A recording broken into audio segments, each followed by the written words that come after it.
Bharatiya Janata party के द्वारा तिरंगा यात्रा निकाला जा रहा है।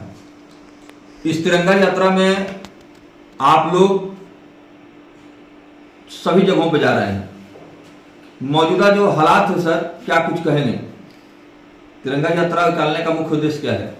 सबसे पहले तो आपके चैनल को मैं धन्यवाद देना चाहता हूं और आपके जो व्यूअर हैं उन सबको मैं अपनी तरफ से शुभकामना देना चाहता हूं। तिरंगा झंडा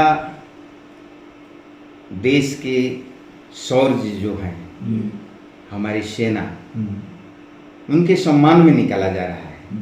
चूँकि तिरंगा झंडा इसलिए हम निकाल रहे हैं कि शहीद देश के जवानों ने हमारे देश के जो बेगुनाह लोगों को मारा था और बड़ी बेरहमी से मारा था, जिसके चलते पूरे देश के लोग दुखित थे। और उसके जवाब में हमारे केंद्र की सरकार आदरणीय मोदी जी के नेतृत्व में जो चल रही है, वह सरकार ने अपना अदम्य साहस दिखाकर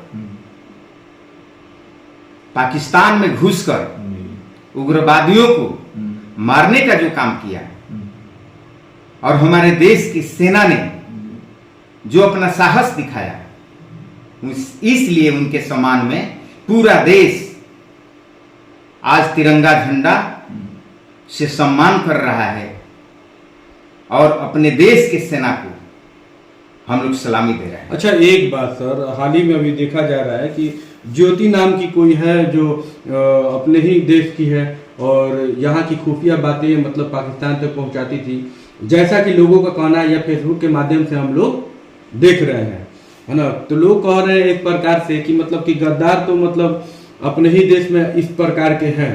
अगर यही चीज़ अगर कोई मुस्लिम में होता तो लोग ज़्यादा ये कहते हैं। हाल ही में जबकि बीजेपी के नेता का विजय शाह का एक बयान था कि पाकिस्तान की बहन, क्या नाम है, सूफिया कुरैशी, तो सूफिया कुरैशी को उन्होंने पाकिस्तान की बहन तक बोला, यानी एक प्रकार से आतंकवादी घोषित किया। उसको लेकर के आप क्या कुछ प्रतिक्रिया दे रहे हैं? देखिए, क्राइम क्राइम होता है, वह चाहे हिंदू करे या मुसलमान। हमें हिंदू मुसलमान से मतलब नहीं है, हमें राष्ट्रभक्तों से मतलब है। हमारा राष्ट्रभक्त एक मुसलमान भी हो सकता है और हमारा राष्ट्रद्रोही एक हिंदू भी हो सकता है। इसलिए मैं दोनों को सलाम करता हूं, दोनों का सम्मान करता हूं। हिंदू भी हमारे राष्ट्र के धरोहर हैं और मुसलमान भी हमारे राष्ट्र के धरोहर हैं। आज़ादी के लड़ाई में एक से एक मुसलमानों ने अपनी कुर्बानी दी थी। आज मुसलमानों की भी एक कथा है, देश को आज़ादी दिलाने में, देश को आज़ाद कराने में मुसलमानों का भी बड़ा योगदान रहा है। सर आगे बढ़ेंगे। अब हम लोग थोड़ा सा आपको सीधे लेके पहुंचेंगे दरौली, जिसकी सबकी निगाहें हैं और वहां देख रहे हैं कि दरौली विधानसभा में लोगों में आक्रोश है। क्या आपको लगता है कि इस क्षेत्र में जब आप जा रहे हैं तो आपको भी इसका सामना करना पड़ रहा है आक्रोश का? नहीं, देखिए, लोगों में आक्रोश है, आक्रोश जेन्युइन है, जायज है। इसलिए कि एक तरफ समाज को जोड़ने वाले की कतार है और एक तरफ समाज को तोड़ने वाले की कतार है। तो समाज के तोड़ने वाले लोगों का ये काम है कि समाज को तोड़कर वहां समाज में बुराई फैलाया जाए और समाज को दूषित किया जाए। लेकिन हम समाज के जोड़ने वाले लोगों में से हैं। हम समाज के हर वर्ग को सम्मान करते हैं और हर वर्ग के लोगों को जोड़ते हैं। हम समाज में सद्भावना लाना चाहते हैं। जी, वहां के जो विधायक हैं, खास करके हम लोग सर्वे कर रहे हैं, दरौली विधानसभा क्षेत्र में हम जा रहे हैं, तो कहना है कि वो एक तरफ से हिटलरशाही चला रहे हैं, तानाशाही चला रहे हैं, लोकतंत्र में उनका विश्वास नहीं रह गया है। इस तरह की बात पब्लिक कह रही है क्षेत्र में। लोकतंत्र में कभी उनका विश्वास नहीं रहा है। जिस दल से वो आते हैं वो तो विघटनकारी दलों से हैं। उनके दल की इतिहास रहा है कि वे हमेशा समाज को विघटित किए हैं, हमेशा समाज को तोड़ने का काम किए हैं, वे कभी जोड़ने का काम नहीं किए हैं। और विकास नाम की तो बात ही छोड़ दीजिए। जहां समाज को तोड़ा जा रहा है वहां विकास की परिकल्पना करना ही बेईमानी है। अच्छा, एक तरफ से देखा जा रहा है आपकी जो लोकप्रियता है दिन ब दिन बढ़ती जा रही है, हालांकि कई दिनों से आप भाजपा से जुड़े भी रहे, तो क्या लगता है कि इस बार भाजपा आप पे उम्मीद जता कर क्या आपका टिकट उकट कुछ बनता है, इसके बारे में जरा बताएं। बिल्कुल, मुझे विश्वास है केंद्रीय नेतृत्व पर और प्रदेश नेतृत्व पर तथा जिला के तमाम जो हमारे जिला लेवल के नेता हैं उन तमाम लोगों पर मुझे विश्वास है कि मुझे इसमें भरपूर सहयोग करेंगे और मुझे टिकट भी मिलेगा, क्योंकि मैं पार्टी का काम किया हूं, मैं पार्टी का सिपाही हूं। विगत 12 वर्षों से मैं इस दल का सेवा किया हूं और तीसरी बार मैं जिला का उपाध्यक्ष रहा हूं लगातार, और उस परिस्थिति में मैं रघुनाथपुर विधानसभा का प्रभारी भी रहा हूं और रघुनाथपुर विधानसभा के संगठन को मजबूत करने का काम भी। सर, एक बहुत अहम सवाल होगा, क्योंकि चुनावी समर शुरू हो रहा है, बहुत सारे लोग नजर रखे हुए हैं दरौली विधानसभा पर, जो बाहरी लोग हैं और बाहर से आकर के सुरक्षित आरक्षित सीट पर वो दावा कर रहे हैं।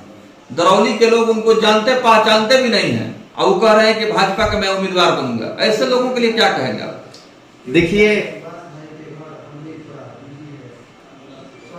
जिला में एक रिजर्व कंस्टिट्यूंसी होता है और जिला भर के लोग यहाँ पहुंचते हैं, अपनी दावेदारी पेश करते हैं।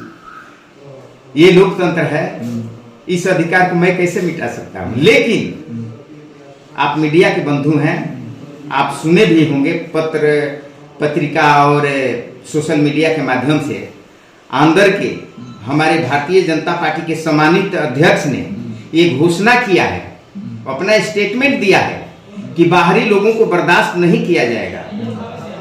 हमारा जो भी प्रत्याशी होगा वो हमारे बीच का होगा।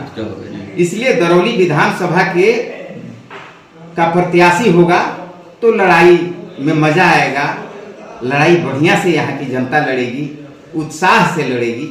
नहीं तो बाहर का कैंडिडेट आएगा तो लोग अपना वोट देकर बैठ जाएंगे, दूसरे को वोट देने के लिए प्रेरित नहीं कर पाएंगे। अच्छा, दरौली विधानसभा में देखा गया है कि आप काफी दिनों से जिस प्रकार से जुड़े हैं, लोगों से आपका प्यार मोहब्बत बना हुआ है, तो वहाँ की कुछ ऐसी कमियां बताएं सर जो हाल ही में आपको नजर आता हो, जो कि आप अगर जीतते हैं चुनाव तो क्या कुछ उस प्रकार का विकास करेंगे, वो क्या कमियां आपको दिखाई देती है? देखिए, मैं शिक्षा से जुड़ा हुआ व्यक्ति हूँ, मैं हमेशा शिक्षा का महत्व दिया हूँ, विकास का महत्व दिया हूँ।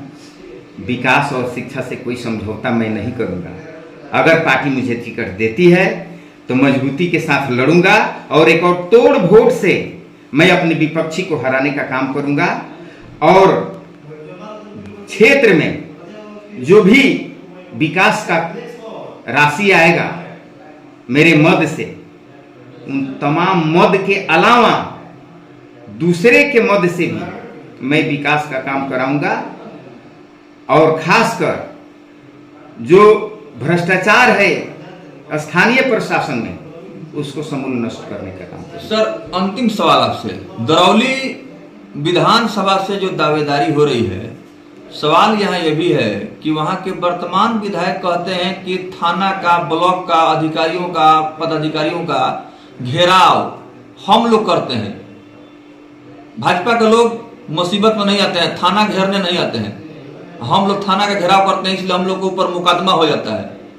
तो आपको लगता है कि यही सब जनता वहां की चाहती है कि थाना का घेराव हो, ब्लॉक का घेराव हो? नहीं, थाना के घेराव कर देने से समस्या का समाधान नहीं न होगा। हम सरकार में हैं, हमारी सरकार है, हम थाना को क्यों घेरने जाएंगे, हम ब्लॉक को क्यों घेरने जाएंगे? हम तो आदेश करेंगे पदाधिकारी को ना, हम पदाधिकारी को आदेश देंगे कि हमारे समाज में जो भी कुरीतियां है उसको समाप्त किया जाए और जो हमारी जनता जा रही है उनका उचित सेवा किया जाए। यानी इस बार जो है थाना का घेराव और रोड का जाम करना ये सब कुछ नहीं चलेगा। इससे तो समाज को हानि होता है ना, जी।